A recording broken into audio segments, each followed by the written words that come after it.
Lo, sino po dito maitanong ko ang nakabasa na ng 1990s prophecy ng isang kilalang prophet sa Amerika? Ang pangalan po niya ay Prophet Rick Joyner.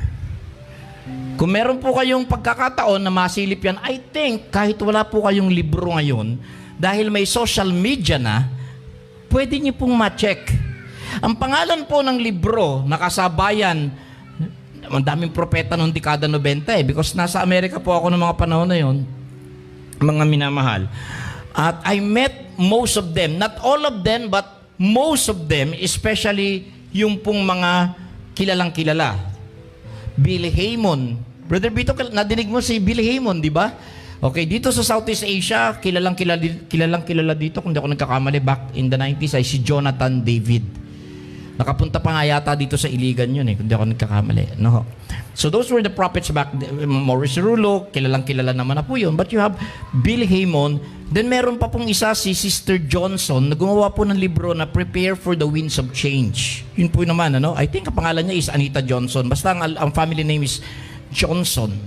And she's a very powerful prophetess. But here's another guy na ang pangalan po ay Rick Joyner. Si Rick Joyner po, 2 libro ang kanyang sinulat. Binibigay ko po sa inyo kung ano. Ang unang-una pong libro ay yung The Final Quest. Kung ano yung mga mangyayari prior sa coming ni Christ. And then sumunod po ay nasundan po yun ng The Harvest. So 2 pong prophetic book ang sinulat ni Prophet Rick Joyner. Final Quest at saka yung The Harvest. So ini-encourage ko po, I highly recommend na basahin po nila yung pong libro na yon, especially yung pong The Final Quest. The Final Quest ay ipinakita sa kanya, he was taken by the Spirit of the Lord in a very high mountain. Dinala po siya ng Espiritu ng Diyos sa napakataas po na bundok. Wow, grabe. Now, di ba, nababasa niyo ba yung mga istorya nila Prophet Ezekiel, Prophet Jeremiah, Prophet Ezekiel, at saka po ni Prophet and Apostle John the Beloved. Tama po ba? Ito po yung mga tao na kinarga at dinala ng Espiritu ng Diyos sa matataas na lugar para ipakita yung mga mangyayari na darating. Naalala po ba ninyo yung Book of Revelation? Yes? Familiar kayo sa Book of Revelation? Tama po ba? Di ba ang sabi nung Panginoon para ipakita sa kanya lahat ng mangyayari, come up! Akyat ka dito! Come up here! Sabi po ng Panginoon, and I will show you things which shall be hereafter. Ipakikita ko sa iyo yung mga bagay na paparating sa huling araw. And that's the story, mga minamahal, nung writer ng Book of Revelation. Okay, tuloy ko po itong Final Quest. Itong The Final Quest, yung unang chapter, ang pamagat ay The Hordes of Hell. Nadinig niyo po ba yung word na hordes? Paano yung hordes? H-O-R-D-E-S. Yan, may good news po ako. Babreak ko lang sandali. God willing, next year, hindi na po tayo dito sa 4th floor. Yan sinasabi ko na po in advance. We're working, in fact, may general meeting kami mamayang hapon para po to provide, sabihin natin, more accessible, comfortable, and convenient na venue for worship service. So, watch out for that, mga minamahal. Okay? Yun. So, get ready for, kasi nakakapoy, no? Pag wala na may elevator. Hindi ka lalagyan ng elevator kung hindi daw to 5-story. So, grabe. Minsan, pag umakit ako dyan, hindi ko alam kung anong kurbata lilitaw, kung dila ko. Ito. Kasi, pangatlong floor pa lang, oxygen. Ano po, paano pa kaya yung mga sabihin natin, umidad na ng konti. Konti lang naman. Umidad lang ng konti. Praise the Lord. Okay. So, tuloy natin istorya. Yung chapter 1 po ay pinamagatan pong The Hordes of Hell. H-O-R-D-E-S. Ano ba yung horde? Okay? Check mo nga kung anong definition ng word na horde. Alam ko yung horde ay mga laksa-laksang kampon ng kadiliman sa salakay. Ano po?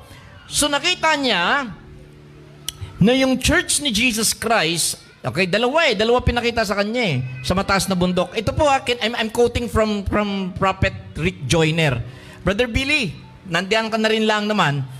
Nabasa mo ba yung Final Quest? You're familiar with Final Quest? Okay. Chapter 1 po. nakakapangilabot, I was in Portland, Oregon in 1993,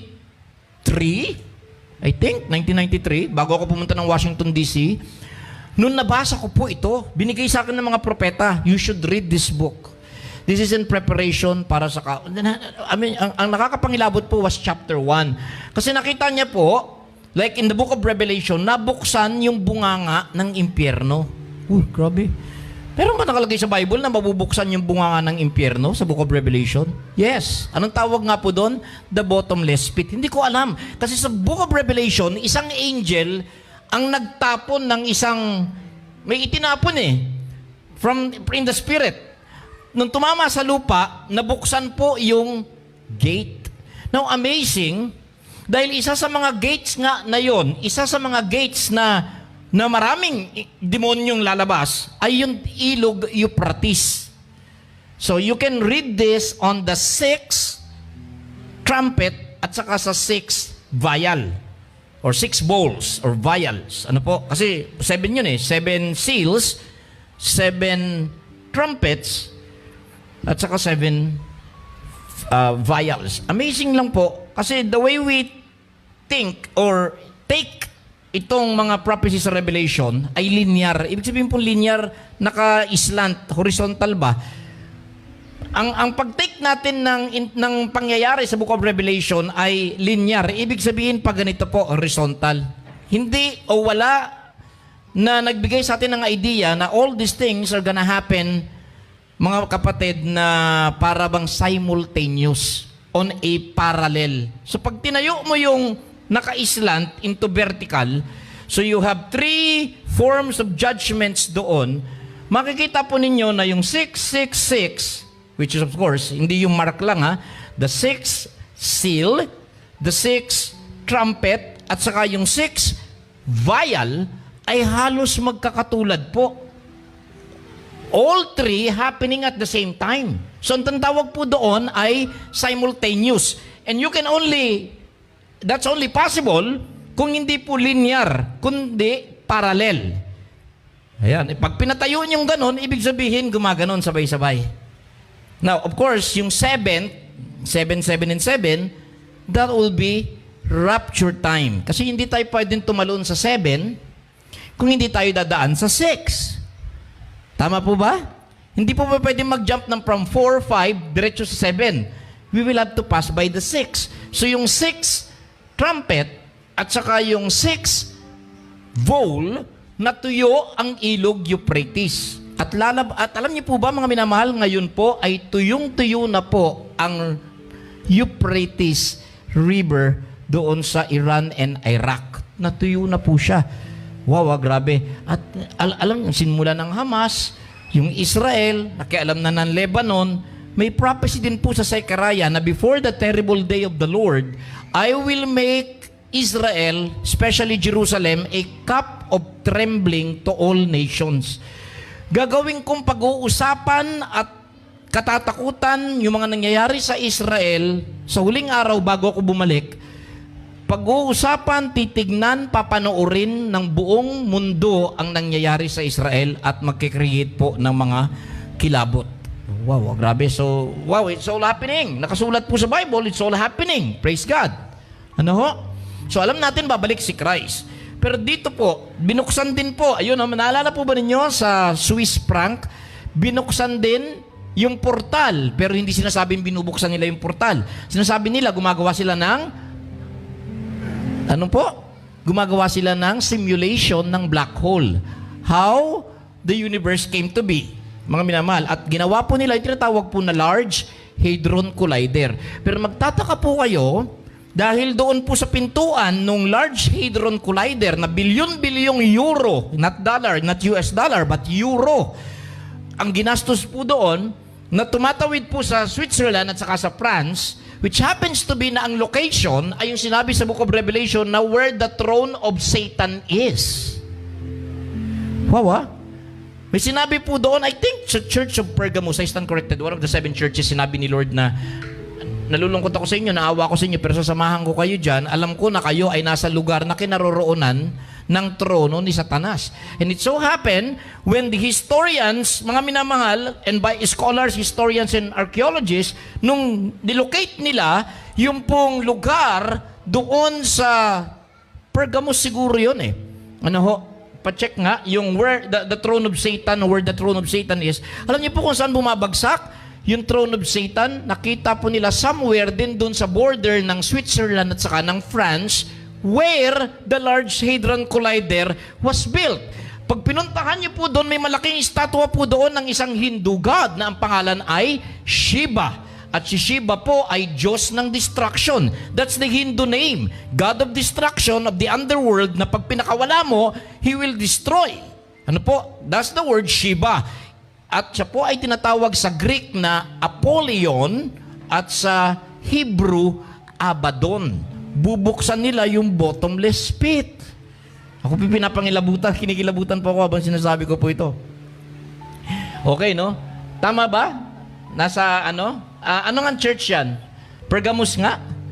So Sardis. I know your works, where you dwell, even where Satan's throne is, or where Satan's seat is. Paano nila nalaman, Pastor Roderick, na yun? Kasi sinabi po dito ni Christ, even in those days wherein Antipas, nadinig po may servant doon na pinatay, martyred. Ano po? So, dito nila na-locate dahil nilocate po nila si Antipas. Isa pong first century, late first century apostle. Kasama nila Peter, James, John, Paul. Doon po siya pinatay sa lugar na yon, si Antipas. Kaya i-check nyo po kung saan si Antipas, doon po sa lugar ng border ng Switzerland. Wow! Kaya pala na-notice ninyo, nagyera na ang buong mundo pero walang makakagalaw sa Switzerland. You can have world war pero hindi pwedeng galawin ang Switzerland. Wow, ah. Okay, bakit kaya? Huwag niyong gagalawin ito. Nandito lahat ng pera ng mundo. Di ba? So, nandun po. Anyway, balik ko kayo kay Rick Joyner. Si Rick Joyner, pinakita sa kanya ni Lord, baka sabihin nyo gawa ni Rick Tesalona. Hindi po si Rick Tesalona, si Rick Joyner. Nabasa ko ito nung 1993. So 2023, 1993, ilang taon? 1990, taas na. 30 years ago. So 30 years ago, mga minamahal, 30 years ago ko nabasa. Ano po, sa Amerika. So doon, nung binuksan niya yung bottomless pit, nakita po niya makapal na usok, katulad din ni John the Beloved. Di po ba? Nakita niya rin makapal na usok. At ang daming mga kabayo na lumabas mula po sa impyerno. Tapos nakita niya ang church na umiilaw. Yung church ni Jesus Christ ay isang magandang bahay made of crystal na nag-emanate ng light. I'm talking, this is not in the natural, this is in the spiritual realm. So kinilabutan siya, sabi ni Lord sa kanya, aatake yung mga puwersa ng impyerno sa church ko bago ko sila kunin. Pero kinakailangan kong i-allow. So, kung kaya yung tao matakot, di ko kaya matakot, di ba? Pero dapat ba kaya tayong matakot kung ikaw ay powerhouse, lighthouse ng glory ni God versus sa mga hordes of hell? Sino ang stronger? Heavenly or hellish? Hindi yung heavenly. Yung heavenly, tatlo lang naman po yan eh. Heavenly? Ano yung heavenly? Celestial? Earthly? Terrestrial? How about hellish? Infernal. Kung saan kinuha yung word na impyerno. Okay, so lumusob po yung mga kuwan, ang dami daw kabayo. At nagulat po siya, sabi niya, nako, ito ba yung mga scorpion? Ito ba? Pinakita ni Lord, in-adjust yung kanyang vision. At alam niyo po, halos mahimatay si Rick Joyner nung makita niya kung ano yung mga kabayo. Ano yung mga kabayo? Sino na nakabasa ng libro? Sige, ayoko magsabi. Yung mga nakabasa, sino nakabasa na? Pwede mo ba makuha yung excerpt, Faith? Hindi possible sa Words of Hell? Okay, Sino ang mga ngako na babasahin yan bago ko ibaba? Kasi baka sabihin nyo, ginagawa ko eh. Sino ang mga ngako na pag may chance siya mabasahin, kahit sa social media, babasahin niya? Sige po. Pag hindi nyo sinabing pabasahin ninyo, ayoko sabihin kung sino.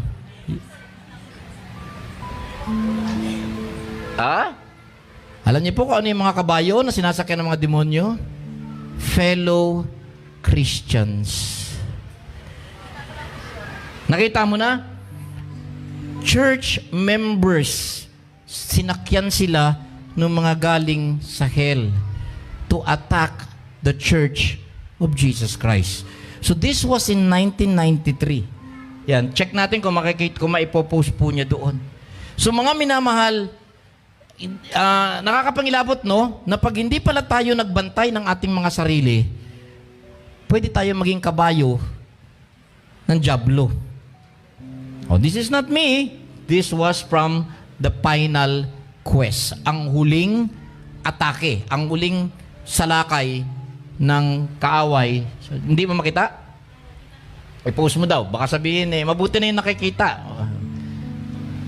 Ayan, nakita niyo po? The weapons carried by this horde had names on them. Ayan ito po yung weapons ng galing ng impyerno, ng mga demonyo.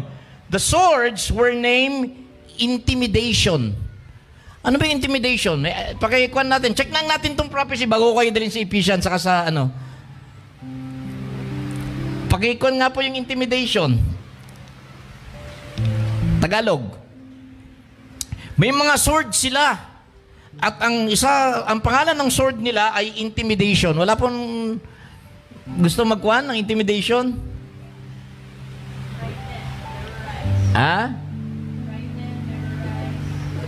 The spears, hindi lang sword, kayo na lang po.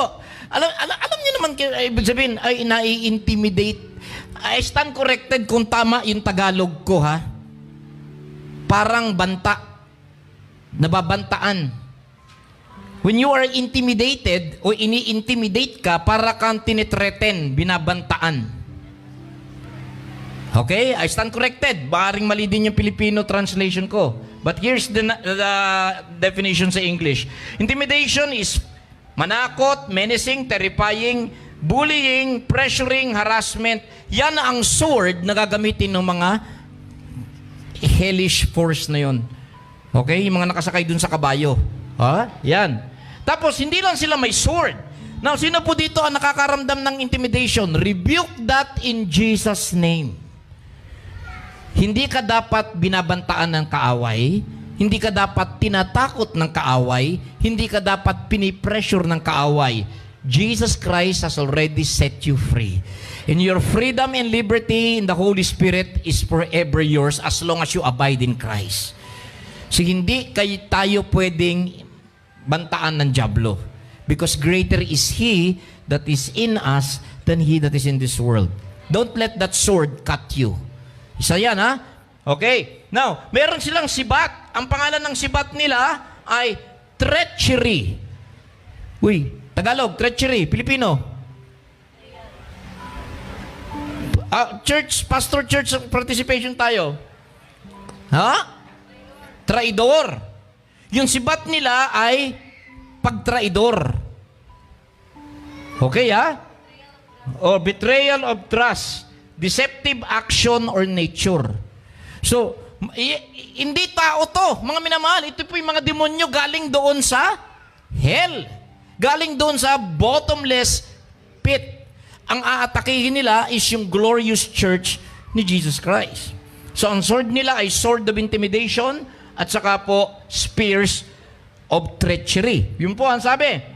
The horde. Ayun ang sabi, the horde. Para bang mga army yan. Malaki pa sa batalyon yan. Malaki pa sa legion niyang horde. Mga minamahal. Their arrows. Ayan kayo nga bumasa po. Para gusto ko naman yung church din. Grabe yung weapon nila, in full battle gear, Meron silang sword. Meron silang spear.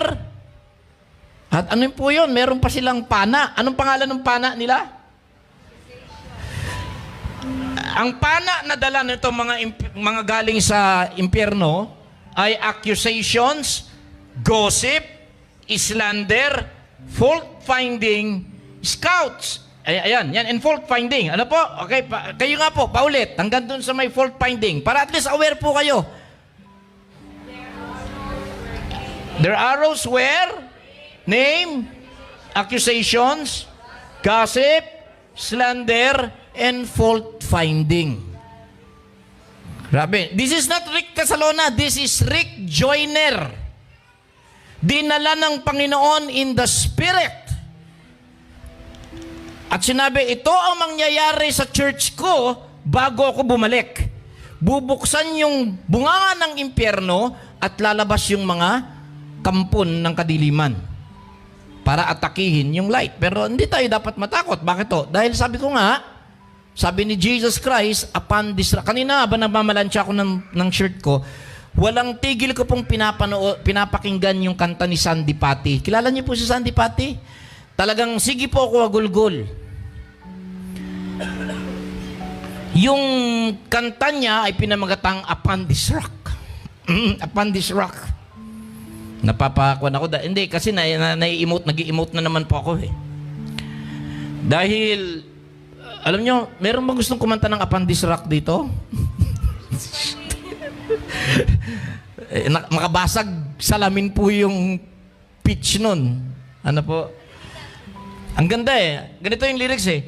Upon this rock, I'll build my kingdom. Upon this rock, forever and ever it shall stand. And all the powers of hell itself shall never more prevail against it, for Satan's throne is built on sinking sand. Tapos transpose, upon this rock I'll build my kingdom. Taas masyado.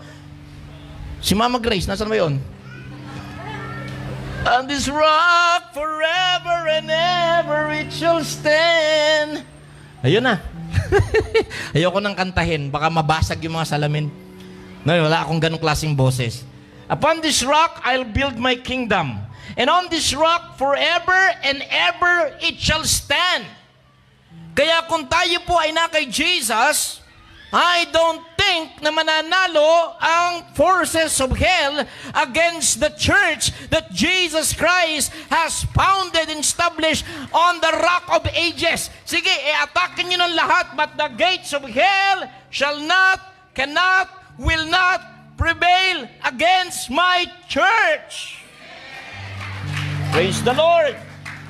So paano? Para hindi tayo magalaw, look to Jesus. Hold on to Jesus. At pag nangihina na, call on Jesus. Oh, I love Jesus Christ. Yan. So meron pa din, may mga demons pa, scouts. Ba, may scouts pa? May Boy Scout din pala tong mga nasa hell.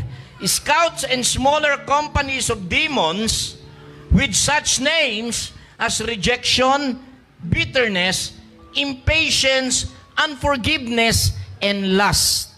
And those are the demons were sent in advance of this army to prepare for the main attack. Naku po, kala ko Israel lang hinamas. Parang sumabay ba mga demonyo, no? The most, okay. Sabi nga po niyo, Amen. Sigaw nga lahat, Amen. Hindi, pinasigaw ko lang kayo para madinig ko kung may volume yung boses niyo eh. Another, Amen.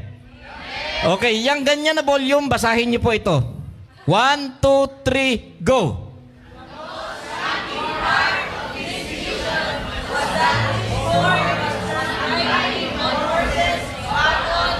Wow! Saan nakasakay? On Christians. Grabe.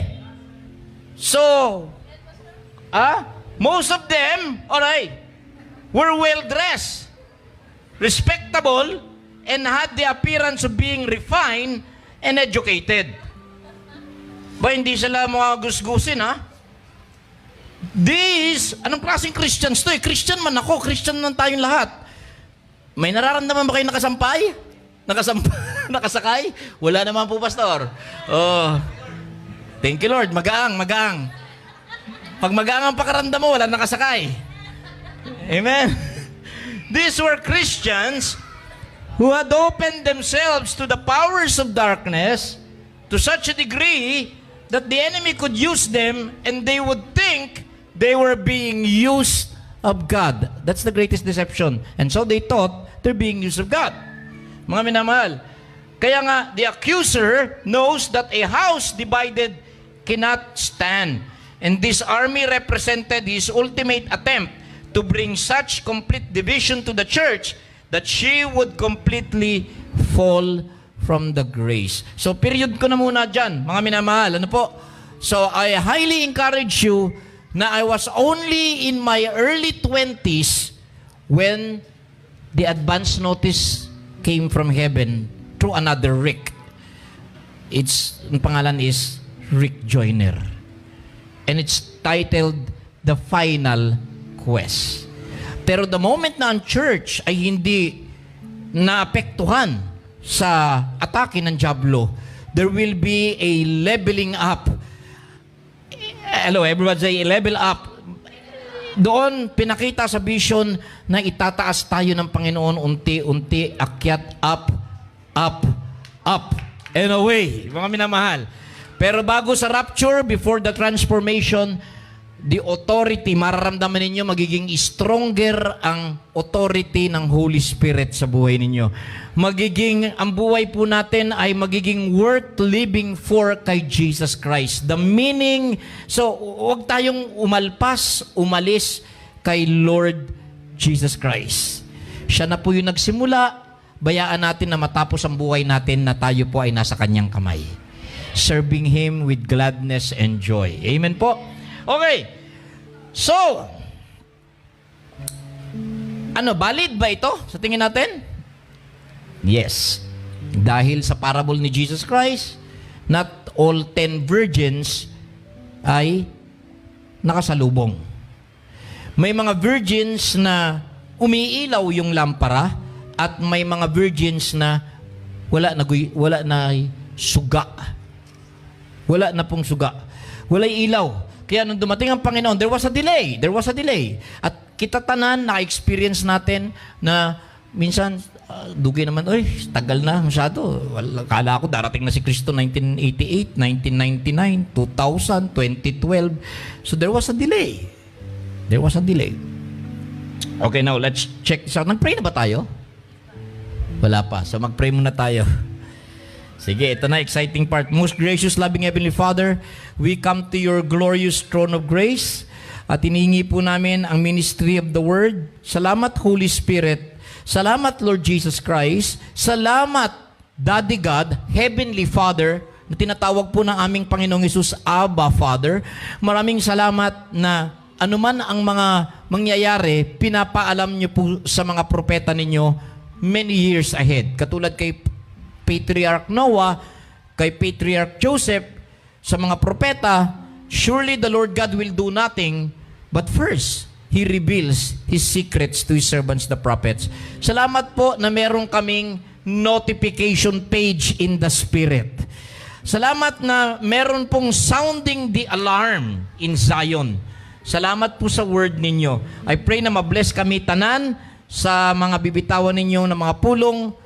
Panginoon, it will not return to you void, but it will empower every one of us. Gamitin niyo po na ang bawat isa ay hindi po kabayo ng kaaway, kundi mga ilawan ni Kristo Jesus.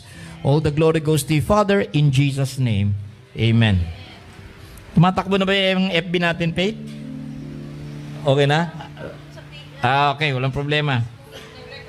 So, nag-record na lang. Okay, akala ko naka-live. Sige lang, biyakan niyo sila. Okay, Ephesians 5. Sino ang gustong sumalubong kay Christ, umiilaw yung buhay niya? Amen. Number 1. Be ye therefore followers of God as dear children. Item number 1. Keep following God. Amen? Ayan na, para hindi tayo... Sino ba yung kumanta? Ayun! Pwede ko kaya siya i-request mamaya. Ha? Si Brother Victor Gold. Wala na si Victor Wood eh. Di ba? Sabi ng Bible, yung wood nasusunog, yung gold hindi, no? Gold pa talaga yun. Hindi, kasi iniisip ko siya, si Brother Victor, siya po yung na bless ako nung kantahin niya yung Take me out of the dark, my Lord. I don't wanna be there. Mas maganda boses mo. Pangit boses ko doon. Pwede ka ba kumanta mamaya? Habang yan ha, request natin siya mamaya. Kuwang-kuwa niya yung boses ni Gary Valenciano eh. Medyo naiwanan nga kami ni Brother Engelbert Tamperdink dito. Kasi kami kwando-kwando pa eh. Pero ito, updated na to eh. Take me out of the dark. I don't wanna be there. Ano ba yung mga lyrics nun? Kaya pwede ipakita natin yun. Sino familiar with that song? Amen? Yun, di ba? So, ayaw natin in darkness. Tama po ba? Sinong gusto ng darkness? Darkness is covering the earth.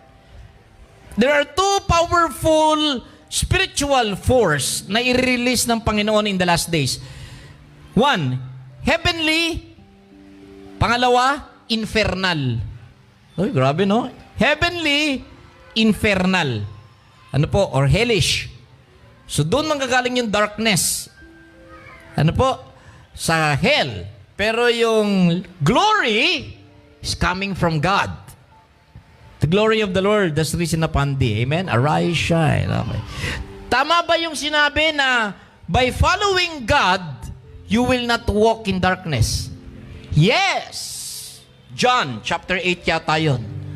When Jesus Christ Himself said, I am the light of the world. Now, anong susunod? Sino po? Fill in the blanks. Blank, blank, blank shall not walk in darkness but shall have the light of life. Okay, fill in the blanks. I am the light of the world. Blank, blank, blank shall not walk in darkness but shall have the light of life. What is that blank, blank, blank? He that follows me shall not walk in darkness, but shall have the light of life. So tama yung sinabi ng Holy Spirit by Apostle Paul, you don't wanna stumble in the dark. Ayaw natin madapa sa kadiliman o sa dilim, then follow Jesus Christ. The only way to follow Christ, mga minamahal, is getting ourselves, our hearts and our minds ready. So mayroon pong adjustment or renewing ng mindset saka ng conditioning ng heart. Everybody say, conditioning of the mind and conditioning of the heart. How do you condition the mind? Renew the mind. Change the way you think and yung check din natin yung affection at passion ng puso natin. Now here, number 1, mga minamahal, lahat ng pumapasok sa puso at sa isip natin ay may dinadaan ng importanteng bintana. Ano yun? Na dinadaanan din ng ilaw. 5 seconds. 1, 2. Tama. Tama, Brother Gilbert. Eyes. Eyes. Talagang paborito mo yung eyes, no? Yung Gilbert ba naman? Blue Spanish eyes. Eyes. Kaya tayo may vision because the eye is catching the light. If the eye is okay, there will be full of light. If the eye is working perfectly, there will be light in the whole body. But if the eye ay may problema na talaga tayo. If your eye is full of light, di ba? Nasa Matthew, if your eye be evil, the whole, kung ang mata natin ay bukas sa mga hindi maganda, mapupuno tayo ng kadiliman ng buong katawan natin. But if therefore the light that is in thee be darkness, how great is that darkness? No, so we don't want to catch. Sinabi ni Christ na merong dark light. Aba, meron palang dark light. Ibig sabihin, ba't mo sinabing dark light? Because yun yung kinakatch. Because the eye, especially the pupil, yung pinakang sentro, that catches the light. So may dalawang klaseng light. There's a true light. Everybody say true light. And there's a false light. Unahin natin, true or false? True light. May sinabi ba na si Jesus ay true light? Yes. John chapter 1. Siya po ay tinawag na siya yung true light. John 1 yun, no? He is the true light. Aba, meron palang light na mali. Oh, di ba? Sino po sa ngayon? Kita? That was the true light. There. In him was life, and the light, and the true light which lighteth every man that cometh in the world. Sino tinutukoy ni John? The Word, the beginning with God, and is God, and naging katawang tao. So Jesus is the true light. Pero may false light pala. Yes. Sino yun? An angel na ang pangalan ay Satan, na no wonder, no marvel, can transform himself into an angel of light. So may light na dalawang maling light. May light na mali at may light na tama. So to follow the light, number 1 is fix the eyes. I-fix natin yung mata natin. Tama po ba? If your eye be evil, actually, sinutukoy, paano mo naman na yan? Paano ko po nasabi, Pastor Rick, na ang mata ko ay evil? Wow, grabe, evil eye. Uy, evil eye? Di ba? Marami niyan nabibili niyan ng mga evil eye, yung may mga mata. Now, that's another evil eye. Now, mga minamahal, ang evil eye, pag sinabi, kasi ito is very, very old. It dates back sa, it's an old Semitic, yung mga Israelites, mga Arabo, Hindu, Arabic, at saka mga Israelites, they believe in such. Na yung tao na pangit ang tingin sa'yo, dalawa kasi, pwede pala tayong, capable pala tayo na mag-release ng curse. Ano po, paano? When a person looks at you na may masamang sa loobin o kaya nagsalita. So these are two powerful things na pwedeng panggalingan ng curse. The beholding at saka yung nagsalita. Pero, Pastor, anong bato? Oh, anong agimat ang gagawin namin? No? Hindi nyo kailangan ng agimat. Ang kailangan natin kay Kristo. So you don't really need to purchase yung mga evil eye stone para return to sender. Alam niyo yung mga nagbibenta, alam niyo kung meron ka nito, ma'am, bili ka. Sir, bili ka nito, sir. Bakit? Kasi may mga taong inggit sa'yo o galit sa'yo pag tinignan ka. Actually, they are already inviting evil spirits na sirain ka. The moment na isang tao inggit sa'yo o galit sa'yo o nagsiselos sa'yo, yun ang sinasabi nila na by beholding or by saying such thing, it's masama. It's energy, people. It's bad, evil energy. Now, how do you get yourself protected? Immune. Protected. Simple lang po. Be in Jesus. Amen? Siguradong may return to sender effect yun. Kaya nga, yung totoong Christian, hindi tinatalaban ng kulam, barang, at aswang. Ambot lang, kung nakakapay aswang, grabe, naaswang kami. Ambot, ba't kayo naaswang? Isa man murag na barang naman dili yun tinood to. Okay? Pero tinood yun. Tinood, kung naging tinood yung barang at kulang, ibig sabihin, hindi ka totoong Christian. Amen? Dahil ang totoong Christian, merong depensa. Ang mga anak ng Diyos ay batang may laban. Wow! Ano yan, nido? Meron kang shield. Amen? You have Jesus Christ as your covering, as your shield. The most powerful covering is the covering of the precious blood ni Jesus Christ. Every evil shall pass over you. Uy, purihin ng Panginoon. Sarap, no? Everyone say, there is power. There is power. Again, power where? There is power in the blood. Power in the blood. So kung bibiyahe kayo, punta kayo malayo, dadrive kayo ng Cotabato, dadrive kayo ng Cagayan, Davao, you just ask, or kung saan kayo pupunta, Lord, cover me with your precious blood, Lord Jesus. Sigurado po makakarating kayo ng ligtas, masaya, at happy. Because ano man yung mga evils na dadaanan, they cannot touch you. Where the blood is applied, there is no ground for the devil. Yun, no? Sarap, di ba? Touch not the wine. Tapos may oil ka pa. Wow, ano naman? Yung blood ni Jesus is wine, and then meron ka pang anointing, doble na yung protection mo. Napang espiritu ng Ginoo sa mo, ha? Okay? Sa sulod, wala na. Wala na magawa ang diablo. Kasi sinabi na ng langit, touch not mine anointed. Do them no harm. Amen? So lahat ay holy blood ni Christ, plus ang Holy Spirit sa Panginoon, protektado ka. Sabi ng langit, we have you covered.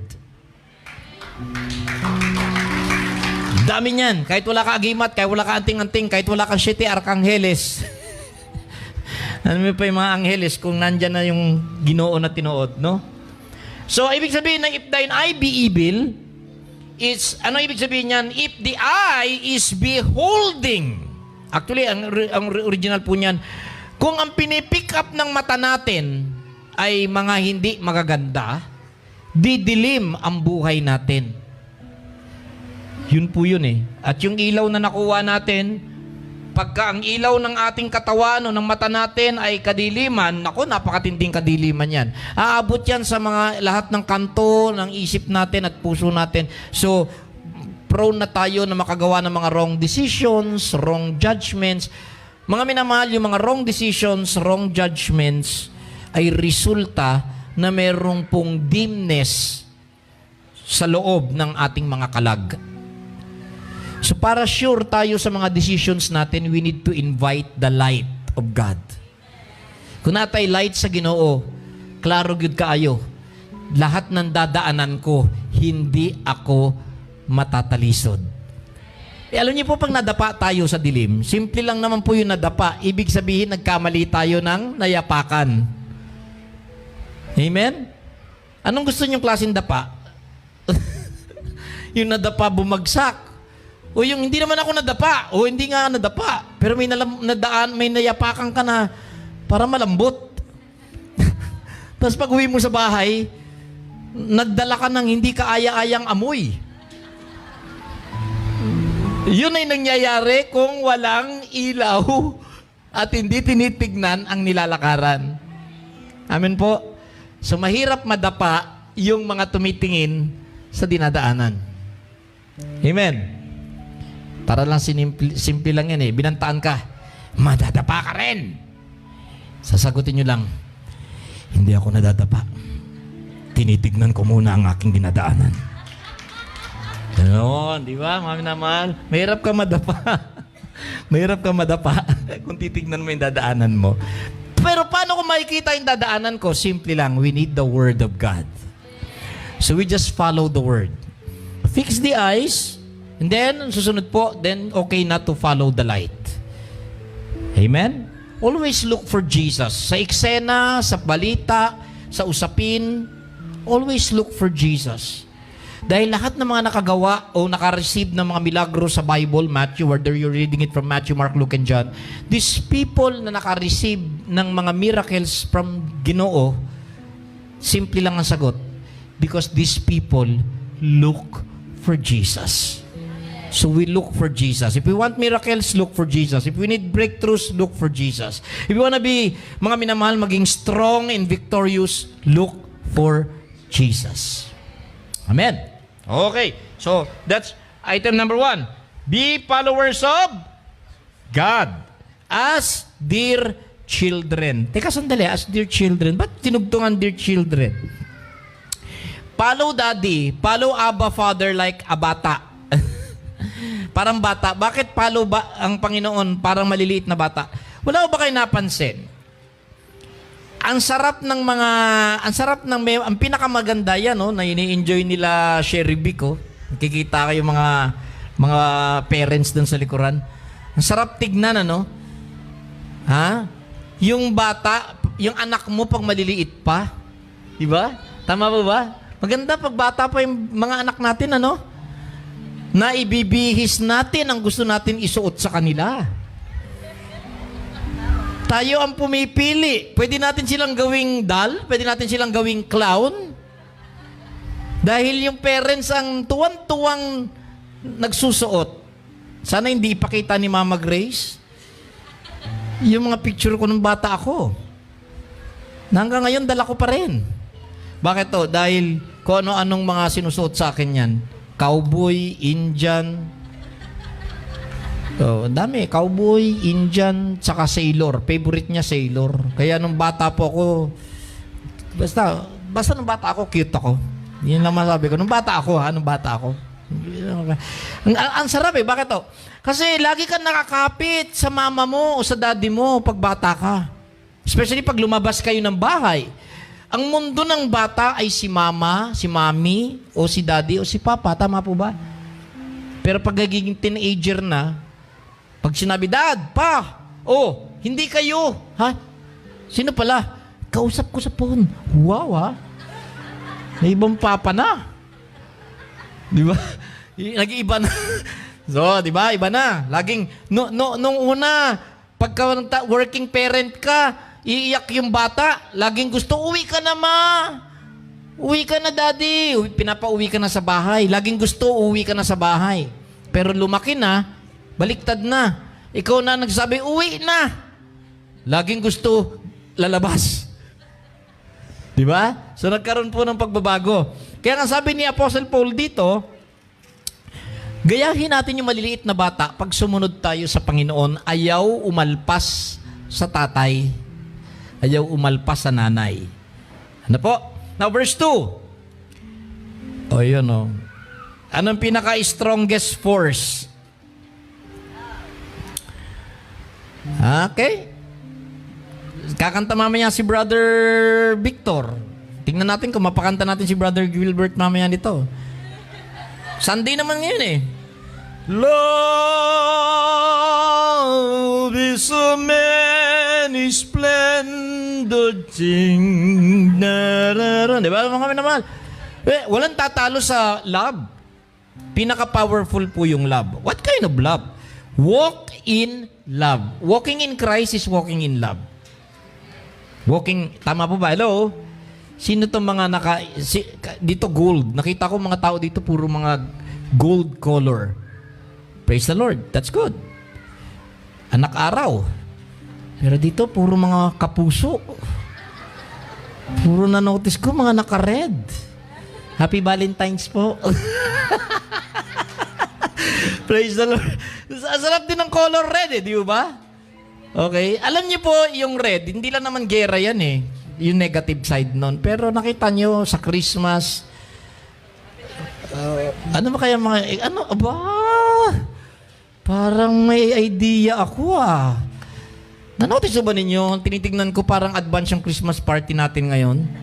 Nandito na yung mga color na gagamitin ng mga designer natin. Gold, red, and green. Nako, spoiler alert naman oh. Di ba? Pero alam niyo, pag pumasok po kayo sa mga malls, daman-daman ninyo yung Christmas ambience. Pag nakita mo yung tatlong color na yun, di ba? Green. Oh, may mga nakita ko mga naka-green. Okay, Merry Christmas po. Mga naka-gold, naka-red. Pag pinagsama mo yung tatlong yun, alam niyo po, walang dating sa akin yung pink Christmas tree. Nakakita ko ng pink Christmas tree. Nakakita din ako ng Christmas tree na kulay blue. Parang walang dating, no? Walang dating, no? Paano, Pasko ba yun?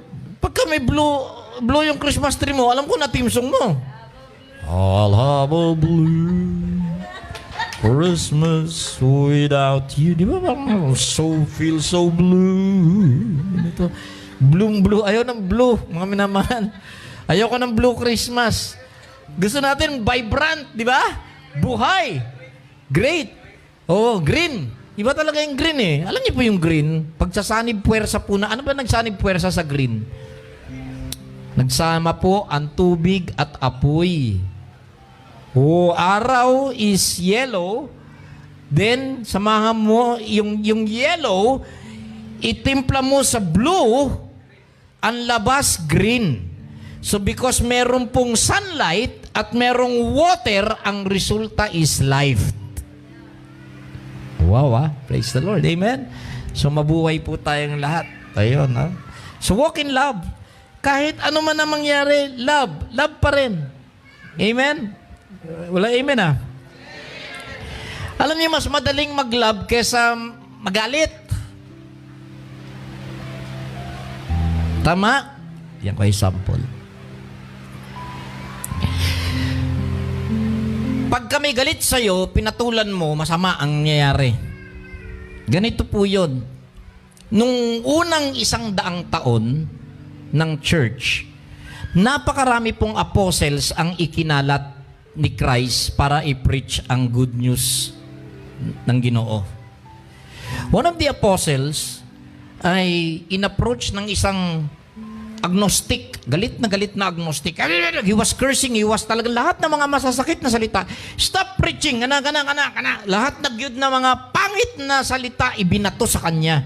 Pero the apostle went on preaching. He wasn't affected. Hindi siya naapektuhan. And ang nakaramdam, hanggang natapos siya, hanggang ang mga pinangaralan niya na bless, na panalanginan, nagmahalan, nanginginig bandang huli yung tao na galit na umaatake sa kanya. Alam niyo po kung ano naging ending ng tao na galit? Lumuhod! Help! Sabi niya, help! Sabi niya dun sa apostle, I think si Thomas yun sa India, somewhere, but one of the apostles during the mission. So sabi niya, help? Bakit help? Di ba galit na galit ka sa akin? Na hindi ko na makontrol yung galit ko, kinakain ako. Dumoble yung galit ko. It's parang bumalik sa akin. Nanginginig na siyang ganun. So, can you pray for deliverance? Bakit dumoble yung galit ko? Simple lang, sabi nung apostle. Ba't hindi ka nagalit habang hinahamon kita kanina? Pa-smile ka lang, sabi. Ganito yun, anak, sabi nung apostle. Good or bad, especially sa case mo, bad, bakit dumoble? Dahil hindi kita pinatulan. Kasi walang iniwan yan sa taong bumili ng regalo. Marunong po tayong magregalo, tama po ba? So bumili ka ng isang item sa store. Then gusto mong iregalo dun sa tao. Problema, hindi tinanggap nung taong pinagbibigyan mo yung regalo. So ang tanong, kanino mag-i-stick at sino pa rin ang may-ari nung regalo? Yung bumili. So ibig sabihin, kung may galit sa inyo o kine-cursed kayo at hindi ni natin pinatulan, hindi ninyo tinanggap. Yung the very thing na binibigay sa'yo will remain in them and it will burn them. Magdodoble po yun. Kaya nga, wow, sabi niya, pray for deliverance. Then bandang uli, ang ganda ng ending. He was converted to Christ at nagyakapan sila. Sabi niya, ayoko nang magalit. Yes. Anger, everyone say anger. Anger is only one letter away from danger. A-N-G-E-R ay isang titik lang nakadikit ng salitang danger. Ayun. So, ayun lang. Walk in love. Mas madali pong magmahal. Just love people. Just love. Kung may ginagawang hindi maganda, just declare, Father, I pray that you touch your son, your child, that person, and I just release love. Ganun lang. Then, yun lang. Move on. Everybody say move on. Kaya niyo mag-move on? Sarap mag-move on. Move on. Walk away. Kung galit pa, don't talk. O, di ba? Hindi niyo tinanggap yung anger. Amen? So walk in love. Malakas po ang love. Maniwala po kayo. Kaya nga it is a many splendid thing. Okay.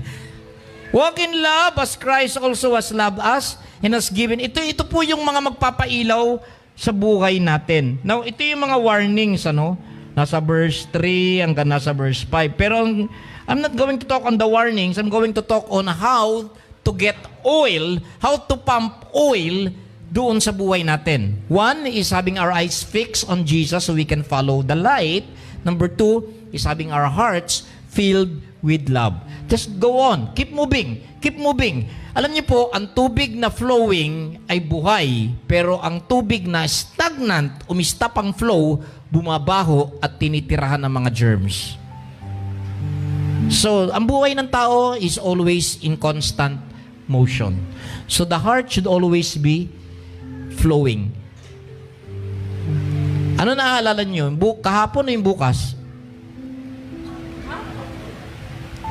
Sino naalala dito yung 2024? Ha? Wala pa ako naalala. Diba? Naalala natin 2022, 2021, 2020, 1999. So kadalasan, naaalala natin yung napagdaanan at nakalipas. Sino ang gusto ng mga bagong bagay? Sino ang gusto ng mga bagong bagay? Bagong lakas, bagong vision, bagong trabaho, bagong bahay, bagong smartphone. Bagong lahat, bago lahat. Sarap, di ba? Pero alam niyo po mga minamahal, the only way, alam niyo po nung ako tinuturuan ni Lord, sabi niya, to flow, andun nakita ko na si Brother Vito, natanong ko na rin si Brother Billy, natanong ko na si Brother Gilbert. Yung si Tukayo ko, nandun, oh. Yung aking paboritong tukayo, si Brother Rick. Ayun, no? Brother Rick! Ito po kasi kasabayan ko to na may hilig sa physics eh. Ano nga yung isang dimension sa mundo natin? Di ba 3 tapos nagiging 4? Ano yung isang dimension doon? Yung naging pang-4 na dimension. No. Sa'yo ko natutunan yun. Sabi niya, Pastor Rick, hindi ko madinig kasi malayo siya eh. Sabi po ni Brother Rick, kasi professor po yan sa IIT. Sabi niya, the fourth dimension is T-I-M-E.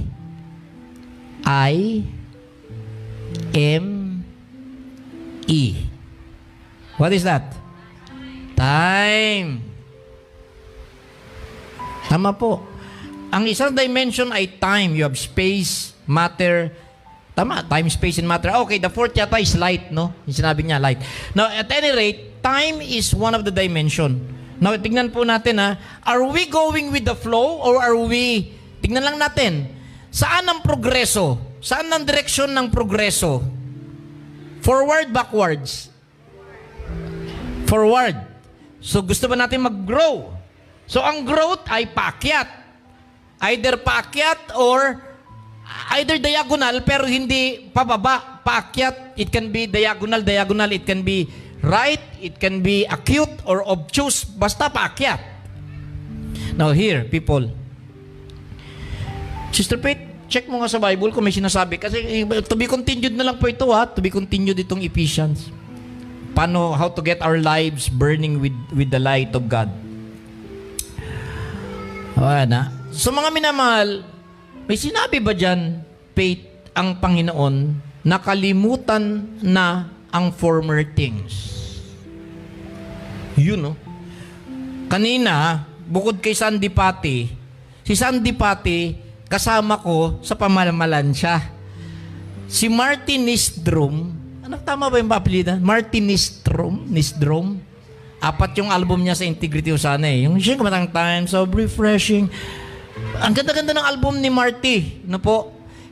At alam niyo, ano yung kung saan parang dalawa na gustuhan ko sa kanya na umiindak-indak ako sa banyo. Alam niyo, maganda kaya mag-practice ng boses sa banyo pag naliligo ka. Lalo kung yung tubig hindi ininit. Uy, gusto mong tumaas ang boses mo? Simple lang po. Kumanta ka habang nagbuhos ka ng unang buhos ng malamig na tubig. Magkaka-breakthrough po yung boses niyo. Pampoy, nag-level up. Kasi pagka nahipo ka ng malamig na tubig, ha! Di ba? Woo! Di ba? Woohoo! Ganon. So, umiindak ako kanina doon sa worship, sa banyo. Oh, nag-praise and worship ko sa banyo eh. Ang kanta niya is, nagustuhan ko yung Shine, Jesus, Shine, at saka yung Forgetting What Lies Behind, Setting Our Hearts on the Prize, Always, ano ba yung susunod doon? Fixing our eyes on our Lord Jesus, something like that. We're running the race to win. Pag tumatakbo ka, forward yun. So it's all about forward. Moving forward. Forward march. Ganon. So alam niyo po mga minamahal,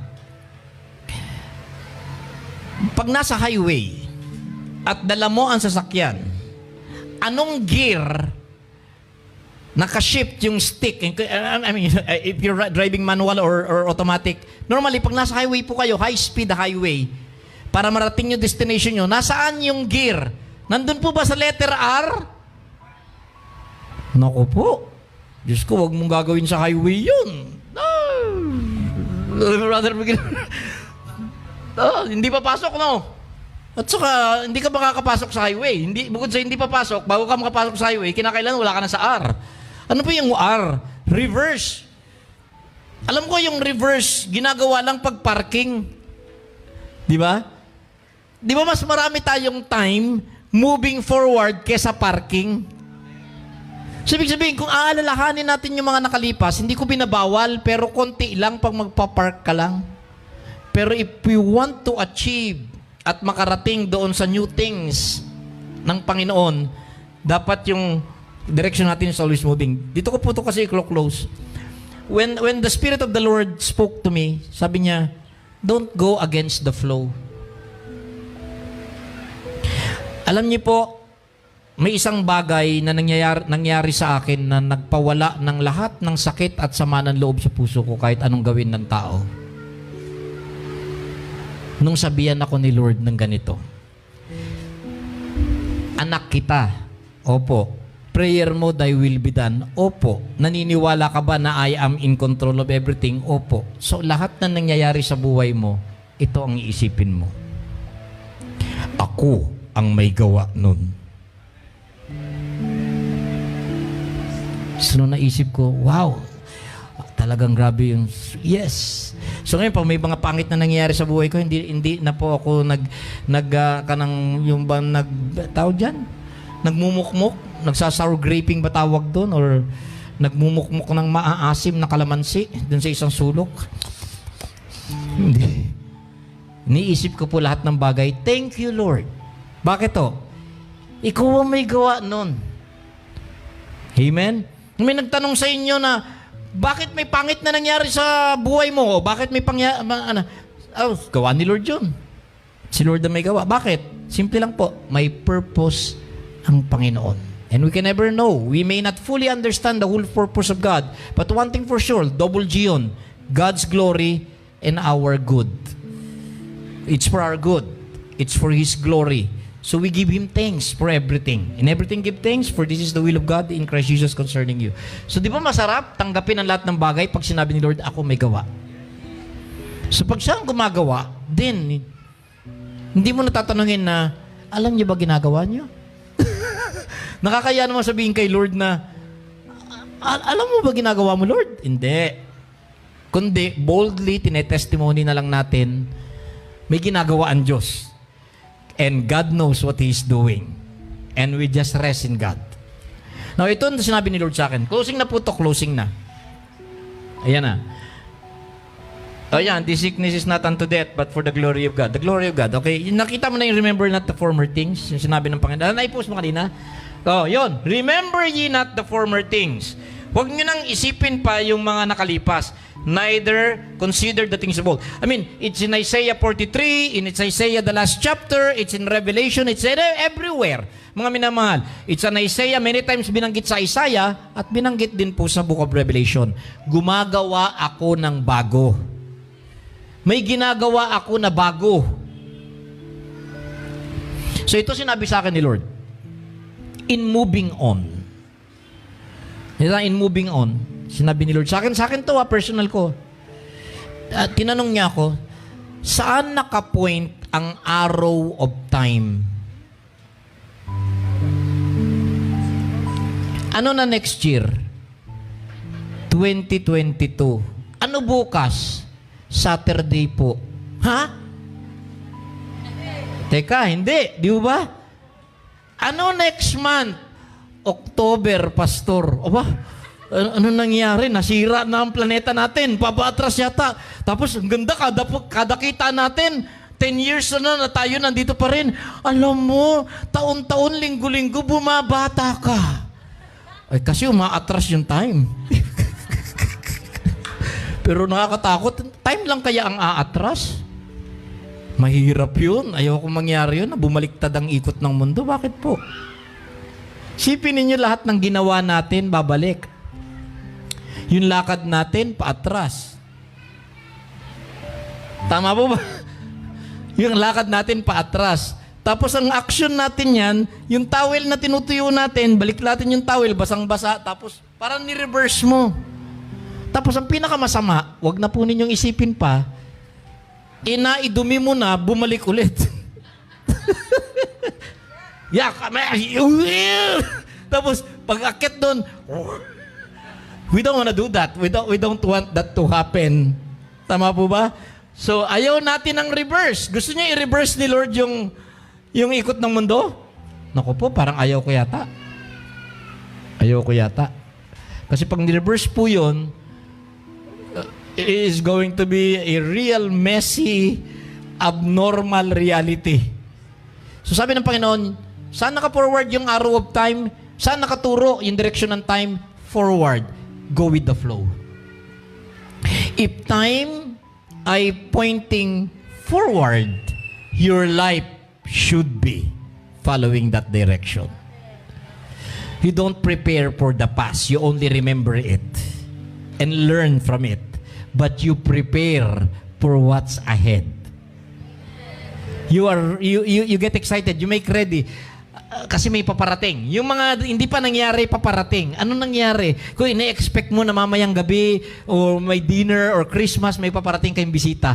Grabe yung lakas, grabe yung energy, grabe yung excitement, grabe yung preparation, grabe yung paghahanda. Mga minamahal, lagi po kayong maganda. Maraming paparating na bago sa buhay po natin.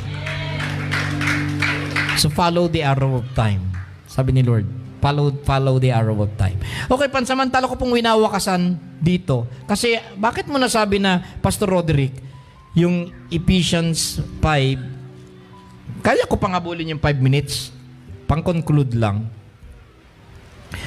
Yung pinakang sentro po dito, okay sinabi po dito, verse 7, 5:7. Basahin ko lang. Pwede kong sundan nyo dun sa verse 5:7. Be not partakers with them. You were sometimes darkness. Dati kayong kadiliman, but now you are light in the Lord. Walk as children of light. Okay, puro light po ito. Verse 14. Okay, 7:7 yan 7 plus 7, 14. Wherefore, he saith, awake thou that sleepest. Ikaw na natutulog, gising na, and arise from the dead, and Christ shall give you light. Now, na-notice po ninyo dito, tingnan niyo yung construction ng verse, yung gagamitin ko na po yung last 5 minutes, Wherefore he saith, awake, thou that sleepest. Tagalog, gising ka na, ikaw na natutulog, at bumangon ka mula sa mga patay, and Christ shall give you light. Hindi reverse na sinabi na Christ shall give you light so you can rise up from the dead and wake up. Hindi po. Ayaw ni Lord na babangon tayo na mataas na yung araw. Naku. Laget po ba ninyo? Kasi alam niyo pagka bumangon ka, kung sabagay kung puyat na puyat ka naman, nakatulog ka maga na, pwede naman po 'yun. May exemptions, pero pag yung normal na body clock, mas maganda yung matulog ka ng maaga, early to bed, early to rise. Much better if you can rise earlier than the sun. Dahil ang blessing ni Lord bumabagsak, dumarating, door-to-door delivery, wala pa po yung araw. Saan mo nakuha yan? It's all there in the Old Testament, napakarami. Wala pang araw, be ready, nadalin yung basket, punuin mo ng mana. Kasi pag tinamaan na ng araw yan, natutunaw na yung mana. So you really have to wake up early. So if you can go to bed early, then wake up early, and then receive yung mga showers of blessings ng Panginoon. Thank you, Lord, for new graces. Thank you for new strength. Ganyan. Ano po? Pero sabi dito, now, dito ko po i-close. Kagabi, wow, kagabi. Ano merong kagabi? It's 11:11. Amazing kagabi. Apat ang 11 ko. 11. Dahil kagabi po was November. Kahapon was November. That's the 11th month. At kahapon ay 11 din. At amazing dahil nung nagde-devotional ako, I was in worship. Nung nakakita ko ng awareness ko, I mean, there was such a synchronicity. Grabe talaga yung synchronicity po. Every time na tignan ko yung cellphone ko, there's the 11:11. Tapos the next time around, nung kinuha ko yung cellphone ko, it's 11:22. Then the next time na kinuha ko yung cellphone ko, it's 11:33. Whoo! Then the last time na nakuha ko yung cellphone ko, it's 11:44. Whoo! Nalpasan ko na, ano to? Bakit ganon? Sabi ko ganon.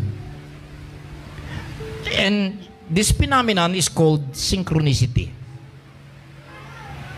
Now, I don't want to touch on that dahil masyado malalim. But let me just read from John 11:11. Grabe. Kinakapangilabot, no? John 11:11. 12:11 birthday mo ba? Oh, marami kaming 11 dito. Mama 3:11, ako 5:11, si Isaac 9:11. Wow. Bukas na ba yung 7-Eleven? Namimiss ko na yung hotdogs eh. Okay. John 11:11. Dito ko po i-close, oh, saktong 12. Alam niyo po, ito na, dumating na, it's time. Everybody saying, it's time. Mahirap kayang pilitin si Jesus Christ o may hinihingi ka na hindi pa niya time, ano? Deadma lang. Di pa time. Pero paano kung ma-timing na may hiningi ka kay Lord at may gagawin siya, nagtagpo? Wow! Yun ang sinasabing perfect combination. May hinihingi ka kay Lord, may inas ka kay Lord, tapos na-timingan, na-time niya na rin. And amazing dahil it's in John 11:11. Ano yung sinabi? These things, Jesus said, after that He saith unto them, our friend Lazarus sleepeth. But I go that I may awake him out of sleep. And this was the word na binigay sa akin, November 11 p.m. And when I asked God, ano ang meaning? The gates of heaven and the doors are open. It's time. Na lahat ng mga dinasal ninyo at hinihingi ninyo sa akin, natugma sa purposes ko, open na. Alam niyo kung ang kanta ni Lord? Nandito ako. Wow. Nandito na ako. Gagawin ko na. It's time. Amen? Praise the Lord. Okay. So mga minamahal, just be ready. I pray na let's all rise in the presence of the Lord. Shall we? Pwede po ba tayo tumayo sa presensya ng Panginoon? At lalo parang bumukas pa lalo yung gate na yan. Awitin natin yung kay buti-buti mo, Panginoon. Ayoko na matapos ang umagang ito na wala kayong uwi at dalang blessing. The Lord will bless your family, husband, wife, the children, your homes, your houses. Amen? It's time of darkness ngayon and judgment, but you are secured. You are immune. Amen. Not even inflation will consume your economy. The Lord will take care of our finances. The Lord will take care of our good health. Yung kalusugan ng katawan natin, the Lord will take care. The Lord will take care of our loved ones. The Lord will take care of our work and businesses. The Lord will take care of us. Amen. Kay buti-buti mo, Panginoon. Siya nga po, Lord. Sa lahat ng oras, sa bawat araw. Habang kinakanta po yan, Meron po kayo mga prayer request sa hearts ninyo. Sabay niyo po sa kanta na yan dahil i-release ni Lord ngayon ang answers. Iyong kaawaan ay magpawalang hanggan. Minsan pa po, kay buti-buti mo, Panginoon. Kay buti-buti mo, Panginoon. Diyos, sa lahat ng oras. Sa lahat ng oras. Sa bawat araw. Ika'y laging tapat kong magmahal. Siya nga po, Lord. Ang iyong kaawaan ay magpawalang hanggan. Pinupuri. Pinupuri, sinasamba kita. Dakilang Diyos at Panginoon. Tunay na ika'y walang katulad. Tunay na ika'y di nagbabago. Mabuti ang Diyos na sa akin nagmamahal. Minsan pa po pinupuri. Pinupuri, sinasamba kita. Dakilang Diyos at Panginoon. Tunay na ika'y walang katulad. Tunay na ika'y di nagbabago. Mabuting Diyos na sa akin. Ngayon po, mananalangin po ako. Ama, nagpapasalamat po kami na sa umaga pong ito natapos ang isang maluwalhating Sunday worship. Ang prayer po namin, Lord, dahil ang mga anak ninyong ito ay inihatid, hindi namin masabi na kami ang umaten. Maraming salamat dahil ang nagdala sa aming mga panyapak ay ang Holy Spirit. Sabi nga ninyo, no man can come to me unless the Father draws me. So Holy Spirit, thank you, Father God, sa mga mahal ninyong anak na inakay ninyo sa araw na ito upang kumuha, tumanggap, makareceive ng mayamang-mayamang ninyong pagpapala. Lord, I pray na walang lalabas, aalis, uuwi, na hindi nila bitbit, dala, at Panginoon, na-receive ang mga masasaganang pagpapala ng Diyos Ama. I pray, O God, na ang mga pamilya namin ay i-preserve ninyo. Ang mga mag-asawa, mga anak, Lord God, i-preserve po ninyo, proteksyonan ninyo sa anumang pong kapahamakan. Ang mga kabuhayan ay inyo pong pag-asensuhin, Panginoon, na kahit ano pang kahirapan ng mundo, salamat sa kayamanan ng langit. Ang kayamanan ng langit ay hindi pwedeng kombatin, Panginoon, ang kahirapan ng mundo. Our God shall supply all our needs abundantly according to your riches and glory. Lord, salamat na kahit maraming sakit, you will preserve our physical bodies because our bodies ay temple ng Holy Spirit.